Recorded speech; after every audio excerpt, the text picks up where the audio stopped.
Salut à vous, chers entrepreneurs, et aujourd'hui parlons service client. Je sais que vous avez aucune envie d'y penser, aucune envie d'en parler, mais c'est justement pour ça qu'il est temps de le déléguer. C'est certainement la tâche la plus importante et la première à déléguer, et c'est tellement bien parce qu'une fois que vous l'aurez fait, vous pourrez enfin se caler tranquille et vous aurez plus besoin de vous préoccuper de tous ces mails de clients, en particulier notre chère Corinne, qui tous les jours nous demande où en est sa commande.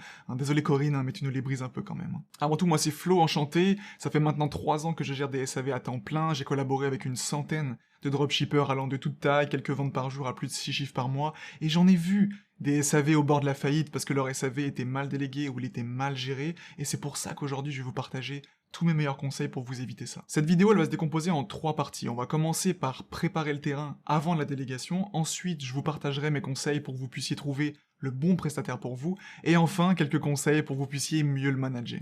Let's go. Ok, la première chose à faire est de rédiger toutes les réponses types pour votre service client. Ces réponses types, elles vont répondre à toutes les situations les plus communes de votre SAV. Par exemple, un client qui veut suivre sa commande, un client qui veut l'annuler, qui veut la modifier, qui a reçu un produit défectueux, qui veut faire un retour. Vous connaissez, il y a beaucoup de cas de figure, et le but c'est d'avoir une série de réponses pour chacune de ces questions. Je vous partagerai les miennes dans une prochaine vidéo parce que sinon celle-ci sera interminable. Vous pourriez faire confiance à votre prestataire pour qu'il rédige lui-même les réponses et qu'il les envoie au client, mais si ce dernier a pas beaucoup d'expérience, le risque c'est qu'il aggrave encore plus les situations, et si les clients sont plus énervés, vous savez ce qui se passe, plus de remboursements, plus de litiges, une moins bonne note sur Facebook, vous êtes bloqué, et après vous êtes mal. Donc idéalement, créez vous-même vos réponses, c'est plus safe. Assurez-vous que toutes vos réponses elles soient simples, courtes, professionnelles et sans faute d'orthographe, ainsi vous pourrez les transmettre à votre prestataire et vous serez confiant qu'il ne dira pas n'importe quoi. D'ailleurs, par rapport à tous les cas de figure les plus communs dans le SAV, je vous ai ajouté une liste en description, vous pourrez comme ça créer des séries de réponses par rapport à toutes ces situations-là, ou simplement vous abonner à cette chaîne et attendre que je publie la vidéo sur les réponses que j'utilise. Par contre, le piège, c'est que votre prestataire, il envoie simplement les réponses au client sans aucune personnalisation. Et ça, c'est dramatique, parce que les clients, ils ont horreur de recevoir des copier-coller, et croyez-moi, ils le ressentent. Donc il faut absolument adapter chaque réponse au contexte, et toujours ajouter une petite touche qui montre que on a bien lu le message du client, et qu'on l'a bien pris en compte. Et des fois, les réponses types, elles vont pas suffire pour ça. Ces réponses types, en fait, c'est comme une sorte de base, de template, mais il faut toujours les adapter au contexte du client. Toujours. Par exemple, si un client se plaint qu'il n'a pas reçu sa commande à temps pour l'anniversaire de sa fille, ne répondez pas simplement « Désolé pour le retard, votre commande ne devrait pas tarder à arriver », mais dites plutôt « Je suis vraiment navré que vous n'ayez pas reçu votre commande à temps pour l'anniversaire de votre fille. Je viens de vérifier le statut de votre commande et je vous confirme que cette dernière sera livrée chez vous dans les prochains jours. » En faisant ça, vous montrez à votre client que vous avez vraiment lu son message, que vous l'avez vraiment pris en compte. Il se sentira entendu, écouté, et ça va tout de suite l'apaiser. Si vous lui répondez bêtement un message template, il va se dire « mais il se prend pour qui ?» C'est frustrant. Imaginez-vous aussi quand vous êtes vous-même client, vous aimez pas recevoir ce genre de message automatique, faites la même chose avec vos propres clients. Une fois que vos réponses sont prêtes, il est temps de créer les politiques de votre boutique. Et donc je fais référence aux politiques de retour, remboursement et d'échange. Et là, c'est pas la peine de faire des longs pavés, comme les mentions légales ou ces 12 pages que personne ne lit. Le but c'est de faire quelques paragraphes qui expliquent concrètement quelles conditions à respecter pour que le client puisse faire un retour, un échange ou un remboursement. Et je sais que vous allez me dire, mais Flo, personne ne lit ces pages-là, et vous avez raison. Mais le truc c'est quoi? Quand un client vous contactera et qui vous dira « Ouais, je désire faire un retour, etc. » et que vous lui dites clairement que les frais de retour sont à sa charge, et qui vous répondra « Mais monsieur, sur Amazon, c'est gratuit, etc. etc. » vous pourrez simplement lui dire « Monsieur, comme indiqué dans notre politique de retour, les frais de port sont à la charge du client. En passant votre commande, vous avez implicitement accepté nos politiques de retour. Je vous prie donc de payer les frais de retour si vous désirez faire un retour, tout simplement. » Et en faisant ça, ils vont simplement se sentir, ok, ils ont pas forcément lu tout ce qu'il fallait, ils vont se sentir un peu mal, et ils vont pouvoir faire le retour correctement, ou pas faire le retour, et c'est encore mieux pour vous. Maintenant que vous avez préparé le terrain pour la délégation de votre SAV, il est temps de trouver le prestataire, le fameux petit bijou qui va vous permettre enfin de penser à autre chose et d'arrêter de perdre votre énergie sur votre support client. Et il n'y a pas de méthode particulière à respecter, mais voici ce que je vous conseille.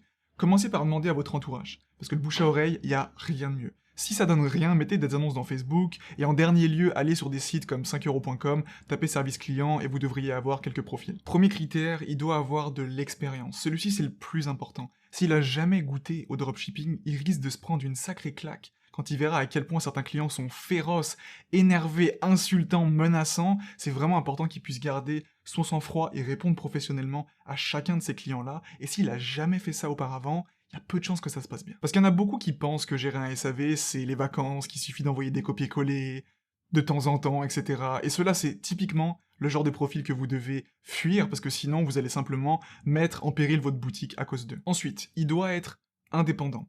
C'est normal qu'il y ait une courbe d'apprentissage au début, mais si vous lui avez expliqué plusieurs fois la même chose et que vous voyez qu'il fait constamment la même erreur et que vous êtes constamment en train de revenir sur son travail pour lui rappeler de faire ça et pas ça, perdez pas votre temps, le but c'est que vous ayez plus besoin d'y penser et que vous puissiez lui faire confiance. Passez au suivant. Ensuite, il doit être disponible. Ça aussi c'est extrêmement important. Il doit être en mesure de faire au moins un passage par jour, allez, au moins du lundi au samedi, parce qu'on connaît les Français avec le travail du dimanche, c'est pas forcément facile de leur faire accepter ça. Mais bref, au moins du lundi au samedi, un passage par jour, et assurez-vous qu'il réponde correctement aux clients. Allez voir les messages envoyés, regardez que justement il a bien répondu à chacun des clients, qu'il ajoute une petite touche de personnalisation et qu'il se contente pas de faire simplement des copier-coller.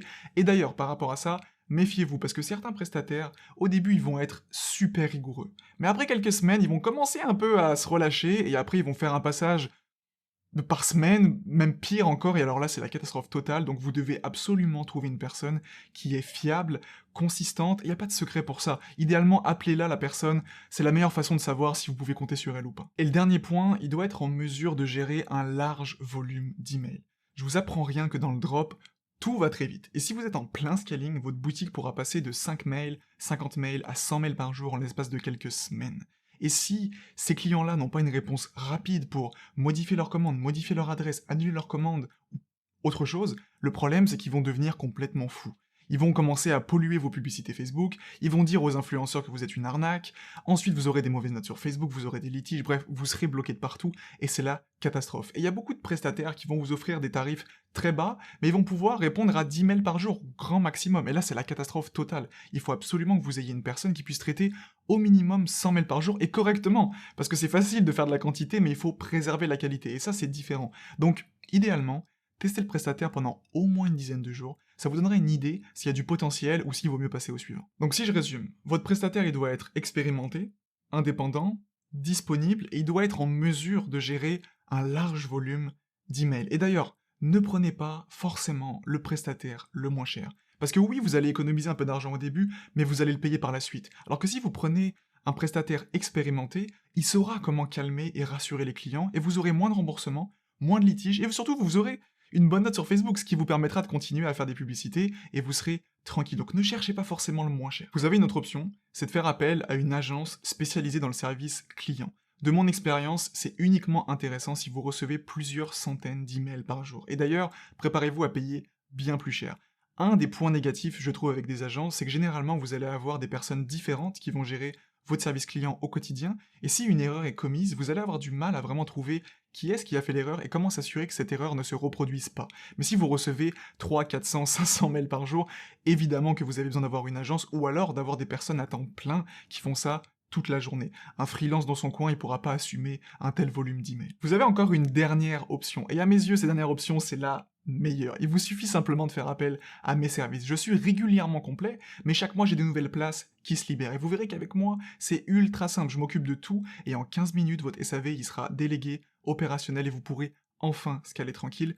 Toutes les informations sont dans la description. Bref, parlons maintenant de la gestion de votre prestataire. Une fois que vous l'avez trouvé, ou que vous pensez l'avoir trouvé, il est temps de lui créer un compte staff sur Shopify. Alors ne lui donnez pas accès à tout, on ne sait jamais, donnez-lui accès aux clients, aux commandes, aux codes promotionnels et aux produits si nécessaire. Au début, je vous déconseille de laisser complètement votre prestataire en autonomie à moins qu'il soit vraiment expérimenté. Vous verrez que la majorité des emails sont simplement des clients qui demandent où en est leur commande. Et ça, c'est plutôt facile à traiter. Mais il y aura toujours un 20% de mails qui seront bien plus compliqués, où ce sera des clients très menaçants, très embêtants, où ils auront reçu un produit défectueux, ils voudront faire un retour. Il y aura des sortes de conditions, un historique qui fera que ce sera plus compliqué. Et pour ces commandes-là, je vous conseille de continuer à les faire au début et d'habituer votre prestataire en créant un Google Sheet. Et justement, je vais vous présenter ce Google Sheet dans un instant. Je vous ai créé un modèle sur Google Sheet. Pour cela, il vous suffit de cliquer sur le lien dans la description et une fois que vous l'aurez ouvert, créez une copie avant de l'utiliser, sinon ça ne fonctionnera pas. Ce Google Sheet vous permettra d'avoir tous les cas complexes au même endroit. Comme vous pouvez le voir, nous avons la date, le numéro de commande, le problème rencontré par le client, une preuve Donc une photo si c'est un produit défectueux, ou le numéro de suivi si le colis est perdu ou retourné chez l'expéditeur, ça peut aussi être une vidéo bien évidemment.